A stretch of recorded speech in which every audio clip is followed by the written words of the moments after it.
Welcome to Get Better Basketball Live. I'm Coach DeMarco, and today my guest is Coach Demetrius Ware, head basketball coach at Lutheran Westland High School and also a former college basketball coach. Coach Ware is going to share with us tips to build an effective practice plan. You're not going to want to miss this episode. But before we jump into it, make sure you hit that like button down below, turn on your notifications, and subscribe to my YouTube channel for more great video breakdowns each and every week. Another Get Better Basketball Live is up next. Coach DeMarco here with Get Better Basketball Live, and my guest once again joining me is Coach Demetrius Ware. Coach, how you doing today? I'm doing fine, man. Fine. Thank you for having me again. I appreciate it. I always enjoy hanging out with you. Coach, we put together some great content together and always appreciate what you share. And since the last time we had a chance to talk on a Get Better Basketball Live, you got a new head coaching job. So I just want to congratulate you on that. I'm excited. Thank you. I'm excited to see you take over a new program.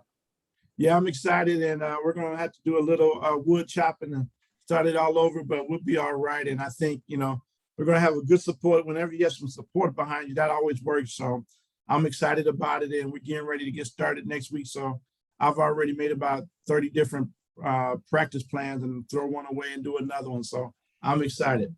Well, that's very fitting, Coach, because today we're going to be talking about practice planning. And I know, you've coached at different levels from high school, boys, girls, at the collegiate level, and you've had a lot of success in your career. So I want to pick your brain a little bit and start out just asking, from your perspective, if you could just kind of talk us through what makes an effective practice plan for you, or what are the things you're trying to incorporate as you're thinking about and writing your practice plans? Well, I'm glad you asked that question because I just had a meeting with my JV coach this weekend, and one of the assignment that I gave him was to give me a copy of his practice plan that he's going to put together for his when he started practicing with his team, and he sent it to me, and it was a basic, vanilla practice plan. And I looked at it, there was a couple of adjustments I needed to make, but in the process, I asked him, I said, what was your thought process in putting this practice plan together? And the first thing he went through was, well, I want to make sure we improve footwork and make sure we're shooting the ball consistently. And I seen him at the meeting after he sent it to me and we had our meeting. I said, that wasn't what I was asking you. I was asking you, what was the thought process as far as development of the practice plan? And what I meant by that was, when you're writing these practice plans down, what part of the season is it? Is it this practice plan for tryouts? Is this practice plan for a game where you're ready, the first game of the year, the second game? Is it practice plan at the end of the year? So when you're writing those practice plans, you need to ask the question, what's the situation where I'm at and what I want to do. With me, and the first couple of things I do is I want somebody to know when they walk in my gym in the first 10 minutes what we're all about. So a lot of times, that's not the first thing in my practice plan, but it's one of the things that I look at that we want to emphasize. And I'm always trying to emphasize defense, obviously, but I love shooting. I think it's important that kids get as many shots as possible. So I make sure I try to balance it out. But I want someone to come into my gym and see practice the first 10 minutes and say, wow, he's about defense. Now, and there may be a day they come in and they say, wow, he's about offense. Well, and those are kind of days where, well, okay, I'll take that, but I want to make sure that they know when they leave that, he's really about defense. So those are the type of things that are important to me. And then again, like I said, based on where you are at in the season, I think dictates how you write those and obviously the strengths and weaknesses. What are you working on is it after a game, after a scrimmage, after practice, and you don't feel, you didn't feel as though it went as well. So those are the things you want to take note of as you continue on with your writing your practice plans and going forward. Coach, I know we're going to have a chance to maybe take a look at some sample practice plans a little bit later on. And you brought up some really great points there that I want to touch upon. You talked about helping out your assistant coach to try to, a little bit of a mentorship role. And I know you've worked with a lot of coaches, and you talked about, the different part of the season and how that really helps to dictate what the practice plan will look like. So, Correct. In terms of maybe like the length of time at the beginning of the season, maybe middle and end, just a general idea. How does that differ for you? The time of the length of practice, Mhm. and then I think the other question I want to ask is like, what's different? What would you look for to be different in each part of the season? And then a couple other things I want to touch upon, but that's a really good thing you brought up, and I'd love to hear a little bit more about it.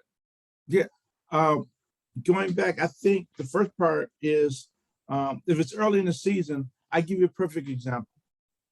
I'm a zone coach, so I love playing zone. I think it gives you a couple multiple options. So I would say I'm 80-20, 80% zone, 20% man.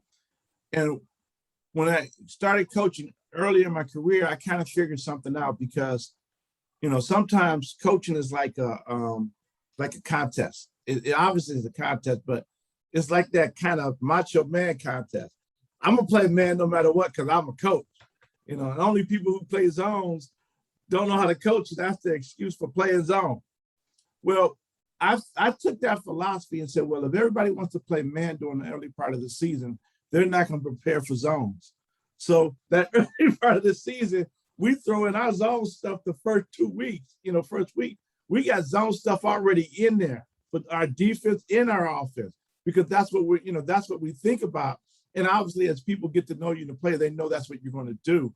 But back in the day when I first started, one of the things we did was we realized that teams weren't prepared to play zone, And then by the time I moved on and got into started playing at the NAIA level, I realized we in technology had changed where everybody's seeing everything now. We were sharing by then. When I first started, we were passing out VHS tapes. Now everybody was sharing, and you could just see it and watch it. That got into the middle part of that season where I realized you have to change things up, because everybody has seen what you've done, and then they know what you're going to do. So you have to have the ability in the middle of the season to change things up and adjust your practice schedule to that. Now, how you do that can be little details that I've learned along the way. You may just, you may put in a whole new out of bounds system. Well, that's what I was doing at first, and then I kind of realized I can make an adjustment just by a name change. So we could say blue, right? That may be a call for something. Well, I could say go blue. So if you hear go, gives it a totally different definition where they think I'm saying blue, I'm saying something totally different than what they think. So I learned that some little things as subtle as that can make a big difference instead of trying to do a wholesale change. So I kind of evolved a little bit in understanding how to attack different teams, having the ability to look at you after you've played each other once during the middle of the season.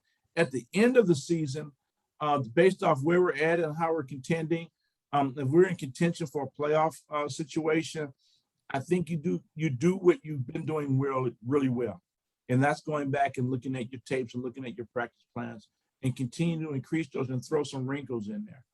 If you're coming down to the season and you didn't have such a good season, and then you're looking to develop and increase those skills of your players that you have as you prepare them for next year. So I think those are the kind of stages you're looking at as you go forth that you want to do. And, you may even be getting prepared for the summer league. So, you may do a couple of things different. And at the end, you're reevaluating everything anyway. So it's really important to do it that way. And we chop down the time. By the time we get to, we'll go 2 hours now until probably January, late January. Then we'll go from 2 hours to 90 minutes. Then by the time we get into February, we're down to probably 60, 80, 60 minutes. And a lot of that's pretty much probably shooting and defensive stuff. Not a lot of drills by then. Excuse me. So yeah, that's how we break it down as we go toward the season. Coach, I love the sort of a couple of points you brought there Excuse me. that a couple of points that you brought up that are great points is the sort of the progression of practice, the early season practices, the mid season, the end of season. And I really liked when you, we're talking about, at the end of the season, you're getting ready for the tournament, what that looks like, and you're putting those wrinkles Right. in and getting ready, or you might not be in the tournament. So you're building those skills for those players to continue to develop. And I know you're building Right. skills either way, but Right. your focus changes a little bit when you're Yes. not getting into the tournament at the end of the year and how you coach those different teams. I also liked, as you were talking about the progression, throughout the year from that early season practice to the later season practice Mhm. and sort of what your focus points are going to be. And then also how the time changes a little bit over the course of the season. Early in the year, a little bit Exactly. longer practices, end of the season, you're fine tuning, you're getting in, you're getting out a little bit quicker. And I know coaches' philosophies might vary on that, but I am hearing more and more coaches talk about sort of a little bit less time in the gym as the season goes on, Mhm. really sharp, crisp practices. Um, Exactly. one of the things I wanted to ask you, really two other questions based Mhm. off some of the original points you made. Awesome. You talked about the energy in the gym in those first 10 minutes. For the coaches who are watching out there that are trying to think about developing a practice plan, what is it about those first 10 minutes? What's the tone you're trying to set with your players? You talked about, defense being important to your teams as well. I want to get to that in a minute. But Mhm. those first 10 minutes of practice, I really like that. It's like this small chunk of time, Right. but it sounds like you're really trying to set the tone for the rest of the practice. Is that what's happening there? We want to set the tone, and again, that's the most important thing we want. We want to come in with a good attitude and a good approach. And it, it varies in time of the year how that energy level is going to be. But I do think it's important that if someone comes in and takes a visit and wants to watch our practice, which anytime anybody's always welcome to do that, that you do have some energy. And when they come in, they know what you are all about. So a lot of times we'll start early. We'll do a lot of shooting to get us warmed up, to get us going. Then, one of the things we love to do early is shell drill or closeout drills. And that brings a lot of energy. So when coaches and other people come in and parents come in, they see the expectation and the energy level that must be matched between each other. Our biggest thing, my biggest thing is there has to be competition within each other. And so that energy dictates that competition. And if the energy is not there and the competition is not there to push each other, then you really can't be competitive with somebody else if you are not competitive with your own team and getting those energies, that communication and that sense of urgency within those 10 minutes. And it doesn't have to be about hollering and screaming. It's just about just closing out correctly and getting in good shots and things like that, and being intense in what you're trying to do and focus on it. So those are the couple of things we want the first 10 minutes. We'll do those, and we do our warm-ups and things like dynamic warm-ups and stretches. We'll do those first, but once we get out of that, we want those first 10 minutes to be fully charged as possible with positive energy and are ready to prepare. I love that, Coach. I think it's a great point for coaches out there to get that energy going early on in practice. Mhm. And also, what are you all about? You've talked a lot about shooting, and you've also talked a lot about defense. I want to hit the points on defense. I also am a coach who loves defense, and spent a lot of time on defense, and often did it early on in the practice. And I know that's not everyone's Right, philosophy, and right, that's okay. Everyone coaches right, a little bit exactly, differently, right. and I understand that. But what I want to ask you is, in terms of defense and building that into your practice plan, I guess I know my why, but what's your why for coaches out there who might say, geez, I always put offense first, or I spend 90% of practice on offense. What's your why with the defense, and how has that helped your programs to be successful in terms of practice planning?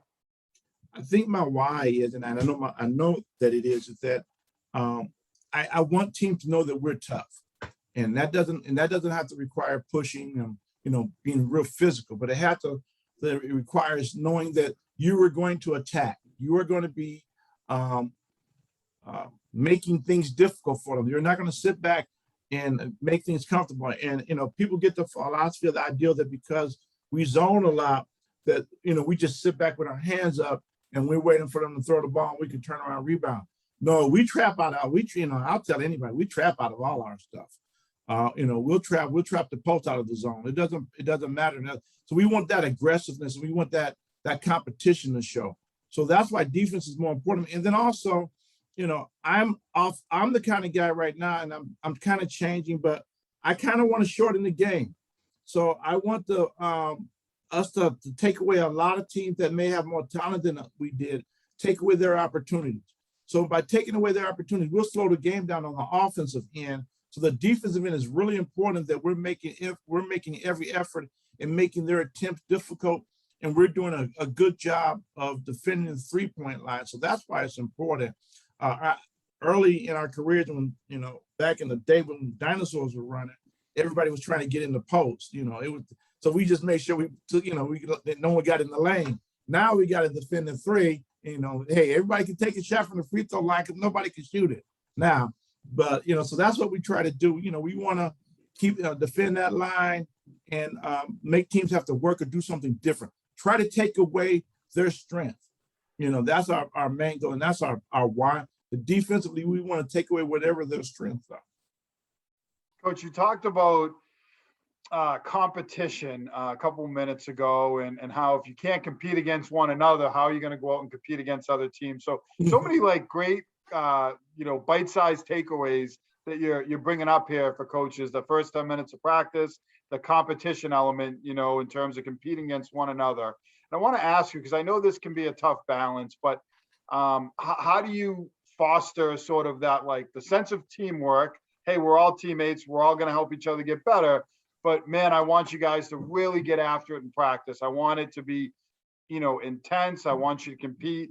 I want you to want to win in practice. Mm-hmm. How do you find that balance with your teams? Because that's come up from other coaches that I've talked to that struggle sometimes, saying, we compete and the kids, I don't want to say they're too competitive, but it causes friction among teammates. Right. And then how do you balance that with, hey, we need to be like that in order to help each other get better and grow? And I know for coaches that can be a challenge sometimes. So I'm just curious, because I know competition's important in your practices.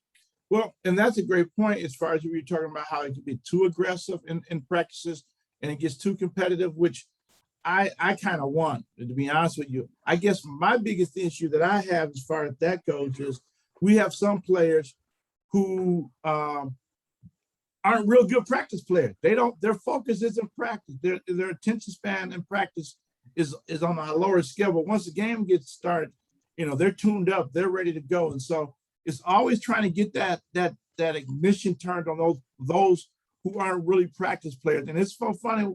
You used to hear that and you didn't believe. You say, "Oh, he just lazy," blah blah blah. But that is a true innate nature with some of these young people. They come to practice because it's practice. But then and they may not give you 100%, which you want. But then when they come game time, that switch within them comes on and they're doing stuff. Where'd that come from? How so you want, my thing is trying to get them to turn that switch on in practice. The guys who are competitive, I've kind of given it to the players and let them and say, hey, this is your guys' team. We give victory, we win, we're successful, we all eat. Calipari tells us guys that, one of us is successful, we're all going to eat. We're all going to enjoy the fruits of victory. So I've tried to promote that within our program with our players, that, if we are successful and we take each other as family, we all will be successful, one or another. So, I try to foster that. You have some good teams that buy into that, and then you have some other teams that don't. And I guess you could say the results show one way or another, but I think the best way I can do that is get them to understand that if we have one player who's a special player, the more recognition or the more successful he is, we all become successful. If it's a collective group, I think family effort and understanding that we have to compete and be tougher and stronger than our opponent, and we do that in practice. Mike Neighbors a head coach at Arkansas University women's basketball program talks about habits. Your habits determine your results. And so, we try to get our young people and our young men to understand that you have to create good habits in practice to get that in. And that intensity is part of that good habits. So, that's your question. That's why. That's my why.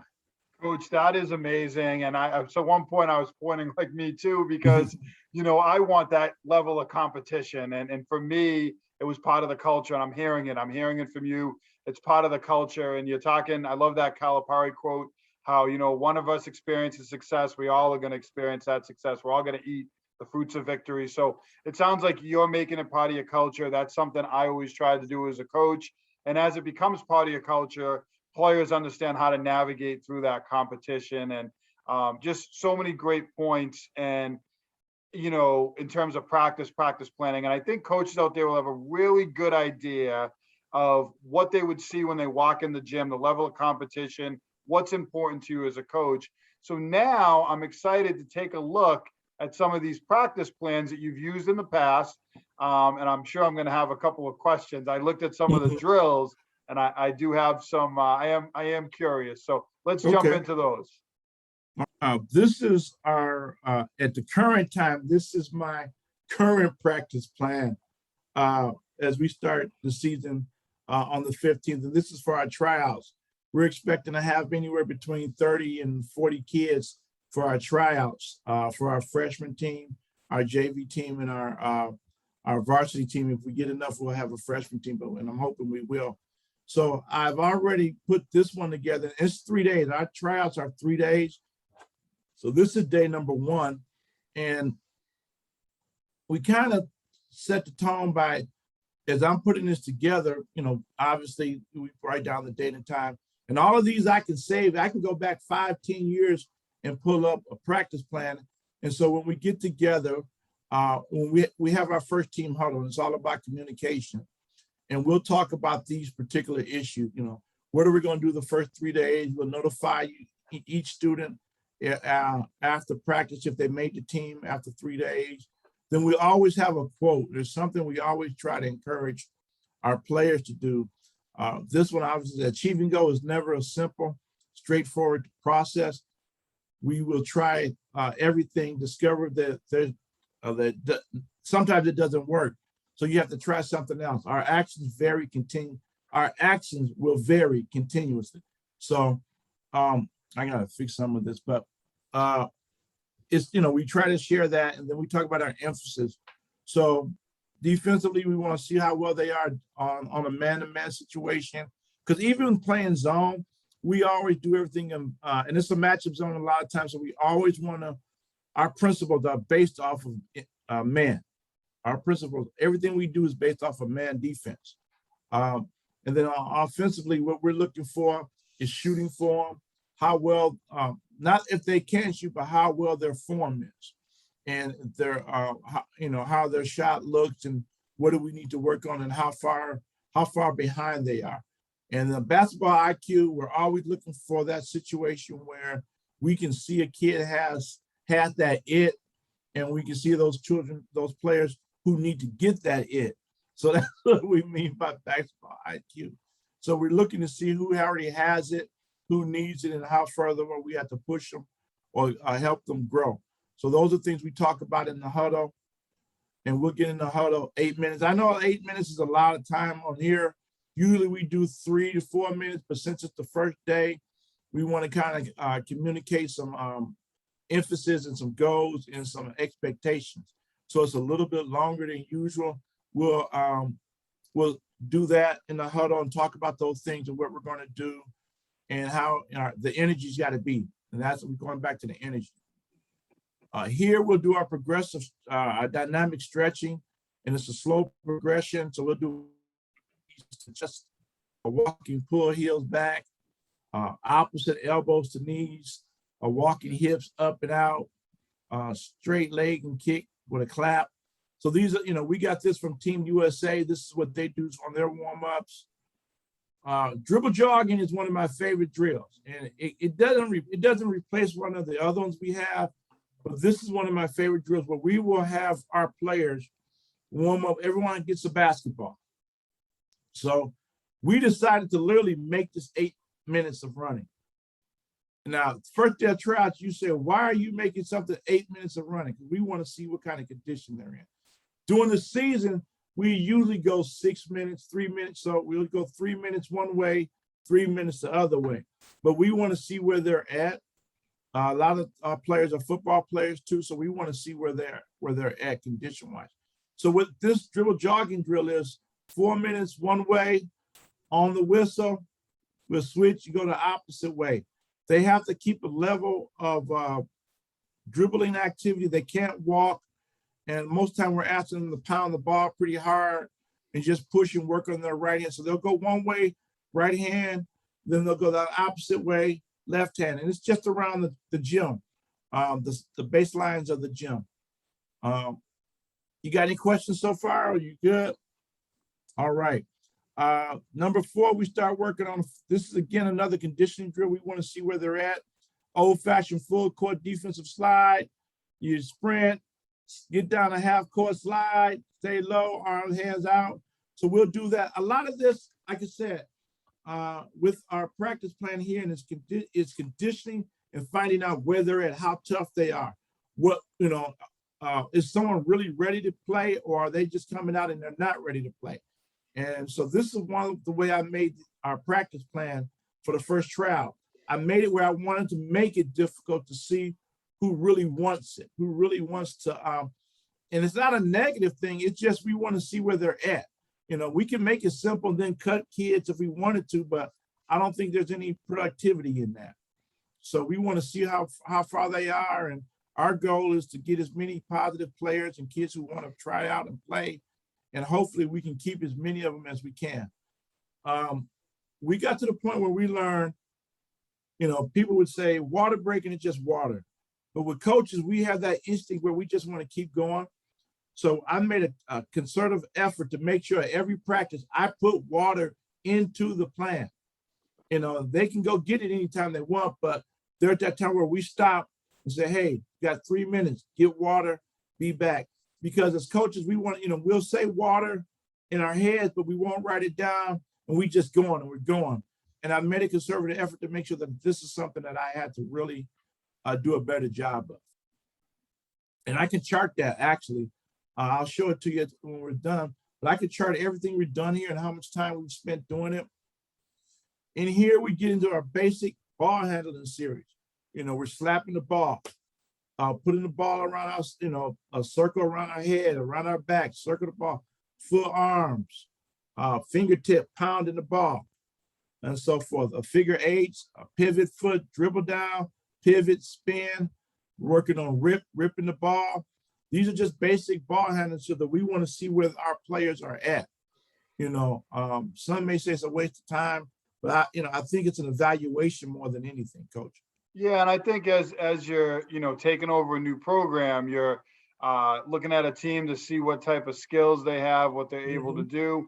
I also think there's a place for it. I'm not one of those coaches that says, like, look, I did 2-ball dribbling in practice. Some coaches would be like, it's not a small-sided game, don't do it. That wasn't me. We did a ton of small-sided games. Exactly. We played 4v4, we played 5v5, we did finishing small-sided games. But I also did defensive slides on air. I also did layups and different types of finishes on air. And I did 2-ball dribbling and shooting every day in practice. And you know what? My kids could all dribble with their left hand, and teams we played against were very right-handed, and we could force them left. And my team, I didn't care if you forced them left because our kids could use both hands. So I think there's a time and a place for everything that's here. I see the value. And I see the thought process early on in the season with what you're trying to accomplish. So obviously there's always differences of opinions with practice, and mine might look a little different than yours and different than the next person's, but I can see your thought process, and I really like what you're building here in terms of the skills, the defense. I think you're going to get a good evaluation of your players early on in the season, and that's important. And we have a chart that we give to our managers, and they'll chart their skill development. So if they see layups, or I will say, hey, I'll go over to the guy and say, give him a 6. So he'll write that guy's number down, and under layups or whatever the particular drill might be, he gets a 6 out of 10. So, we even chart that once we, just so we don't get the visual, but we have it written down. And we know when we go back to evaluate that young person, where they're at and, what their strong suits are and what their weak suits are. You ever heard of the Daily Dozen before? All right, so we do Daily Dozen. I got this from Coach Izzo. My first camp I ever worked for Coach Izzo, I learned about Daily Dozen. And I've been doing them ever since.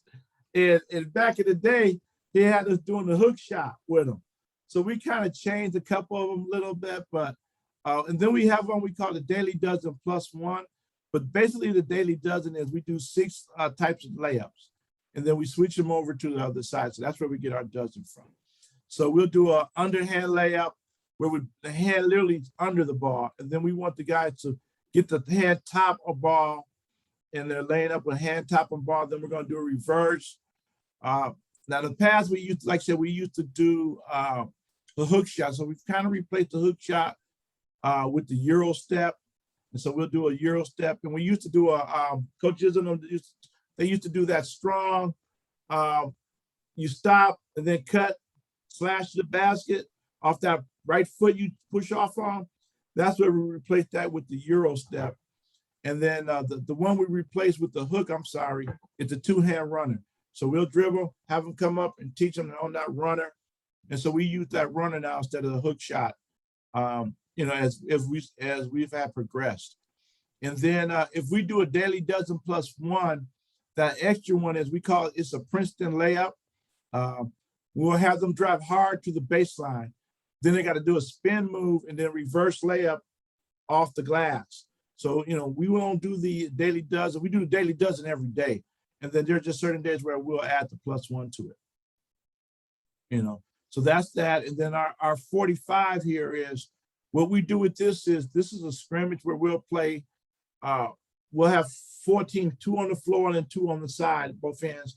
And it's, full court. And what we do with our practices, we've come to the point where all our scores are low. We don't, if we're doing a scrimmage, we're not playing a 10, 15, or 20. All of our goals are small. So if we play a scrimmage, it may be only up to 4 points.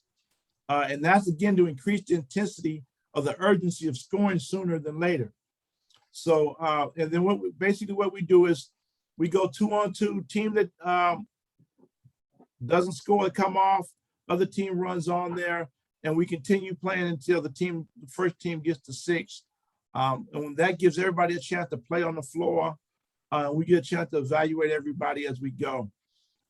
One of my favorite layup drills, free throw drills is make it, you stay, miss it, you run. So we'll put 2 teams on each end of the floor. You make your free throws 1-on-1, you make your free throw, you miss it, you're running full court down and back. And then you got to come back and shoot it. While your teammates shooting while you're running, then when you come back, you're tired, but you got to shoot again. And if you miss, you're running again. So we do that on both ends. So we have that going simultaneously. As far as, that's one of my favorite free throw lines, or free throw drills that we use. Jump to the ball, obviously, that's the old school. We want people moving on the pass, meeting the ball there, hands up, and then we're closing out. Then that other person, we'll go 2-on-2. Other person's at that help line, get to that nail. You're sprinting hard. You're taking, you're in the gap, and you're there for the help, and you're communicating.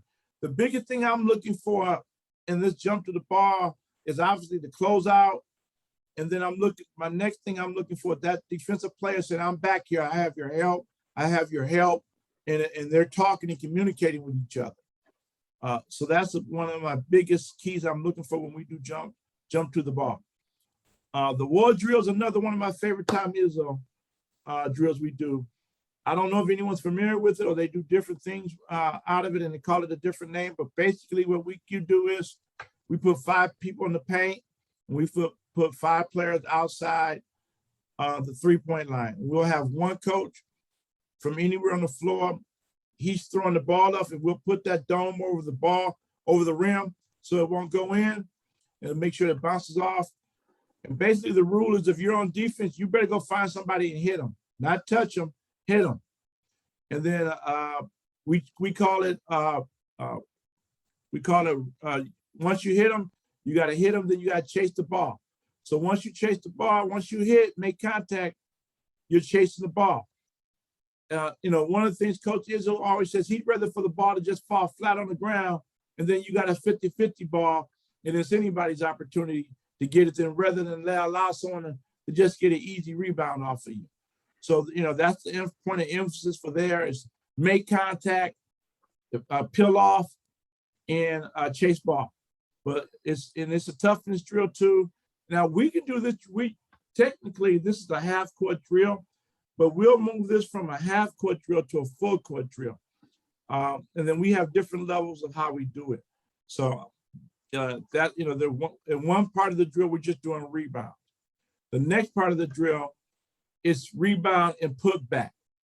And then maybe the third part of the drill is we go full court transition into our transition and offense. And there's always, and we're playing points. So, first team to points, 10 points win. And then there's some repercussion for losing, whatever that might be. Air Force drill is a real conditioning drill, again, where they're going full court sprint out on different series of events that they have to. Once maybe a slide, then another's a sprint. Then they got to run a straight, flat out sprint to the basket, lay it up, run it back down. Once they get through it, they got to do 10 push-ups. And then we have, as we come back in, we make sure we get water in them again. Then at the end, we call it good news, bad news, coach. And we talk about some of the positive things we did, and then some of the positive things and some of the bad things we did. And we communicate those to them and talk about them. And, that's why we call it good news, bad news.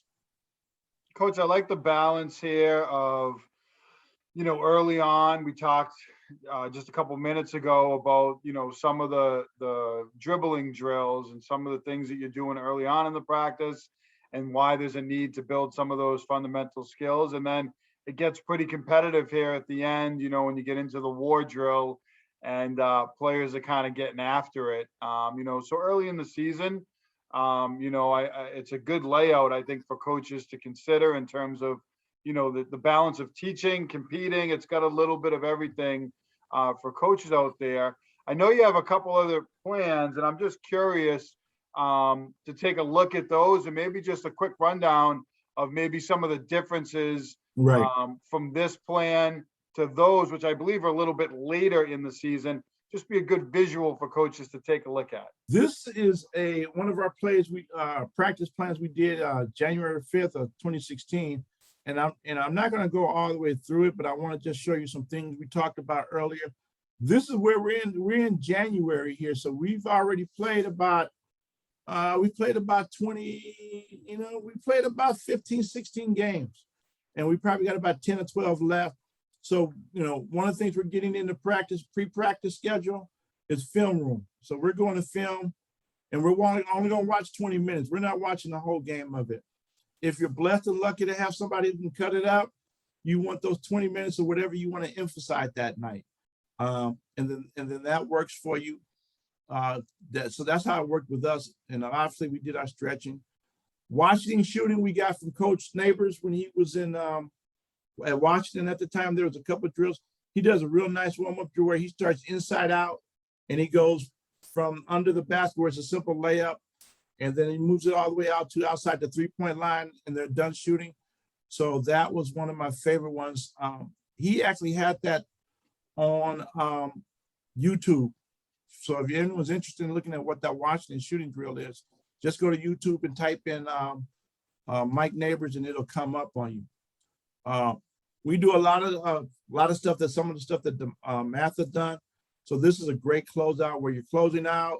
Then you crisscross with the two you're closing out. So this is the one we like. Wayne State University has a great program, the men's and the women's program.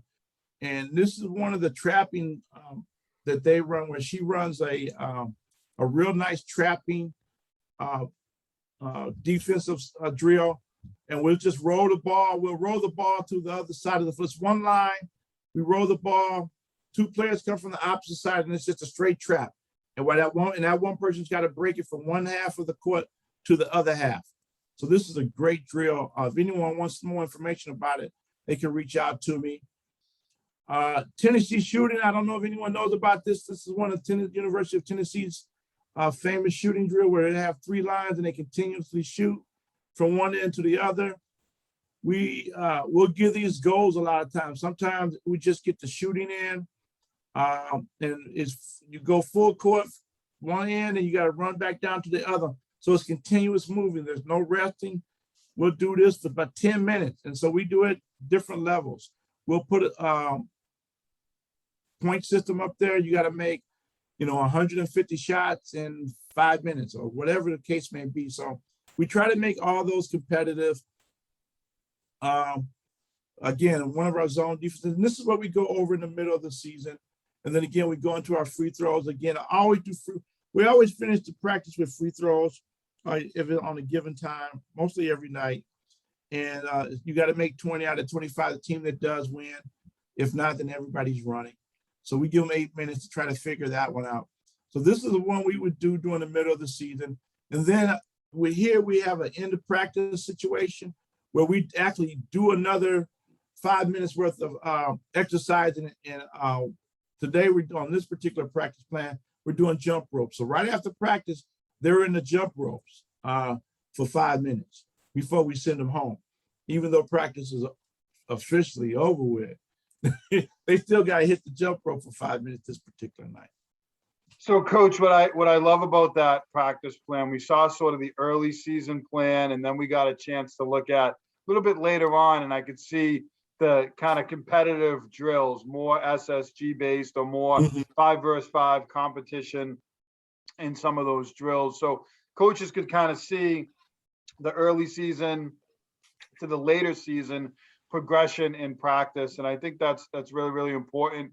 You've shared with us so many great points from the first 10 minutes of practice and what that should look like for coaches, right through these simple or sample practice plans that coaches can kind of pick and choose ideas. That's the thing for me, whenever a coach shares, I say these things really fit what I like to do, and I'm going to take some of these ideas and make them my own. And there's ways to blend it. You can't take everything, but there's always some great tidbits in there. And I definitely got a few today. And I want to ask for one more piece of advice here as we finish up. And that is for coaches like your assistant who you're sort of mentoring and helping develop practice plans and what they should look like. What advice do you have for coaches? I know you talked a little bit about this at the beginning of tonight's episode, but if you could just expand your thoughts on practice planning and what advice you would have for coaches who are maybe new to the game, or maybe just any coach who wants to improve their practice planning. I think you asked me the question earlier about your why. And I think it all starts with your why. What is your culture? Why is it your culture? What is your goal? Why is it your goal? What are you looking for? What type of team you want to be? And once you put all those thought processes in your philosophy together, then the practice plan has to kind of resemble that and what you want to do or who you want to be. If you want to be a team that scores 110 points a game, then your goal may be to shoot 90 minutes worth of practice. Then you only playing 10 minutes worth of man-to-man. But if you want to be a defensive team, then you're going to have some certain skill sets that you're looking for. And practice is always about getting better and improving, and so that's the main important thing. You want to get better and improving. You want your players to. So I think what coaches and young coaches have to do is, what are you doing to develop your players and how are you doing it? We didn't show you in that either one of those two practice plans because the way they differ. But, we have practice plans where there are skill development times built in. We call them trees and stumps. The bigs go on one end, they're the trees. Stumps go on the other end, they're the guards. And we put in 10 minutes of work with the trees and the stump, the working on the post moves. And even if the post, it's not as exotic as it used to be, we still do it. because you never know when an opportunity may come to use them. And we're down there, we'll have our guards. I think we talked about this before. We post our guards up. You know, if we see a mismatch, we will post our guards up. So we're feeding our guards to post when we do trees and stomp. So that's part of our philosophy and our thought process of how we want to attack and do things. And I think that's what young coaches need to look at, and that'll give them a roadmap. And then I think also is when you're going to camps and you're going to clinics, don't try to write down everything. Find out what you really want to get a hold of, and take those nuggets and those little pieces. If you get one good drill that goes towards whatever your philosophy is, it was worth the price of you going to that clinic. I agree, Coach, and I really like, you brought up some drills from DeMatha or Izzo. I've stolen some Izzo drills in my day, and drills from other coaches. Heck, I've stolen drills from you now too. So I feel like that's, like you said, you kind of pick and choose what might work for you, and you're not going to be able to take everything, but find what you're looking for and how that can help your team get better. So, so many great points here today, Coach, and we're going to have some Coach Ware quotes out there, I think, because there's some things that really resonated with me here today, and always appreciate, an opportunity to talk with you. And I'm really excited for you this year that you're coaching as a head coach again and stepping back into that role. And I wish you all the success in the world this year. I appreciate that. Thank you very much. I always enjoy coming and talking to you about basketball. I appreciate the opportunity. It's a blessing. So thank you very much. We appreciate you. All right. We appreciate what you're doing for basketball too. Thank you.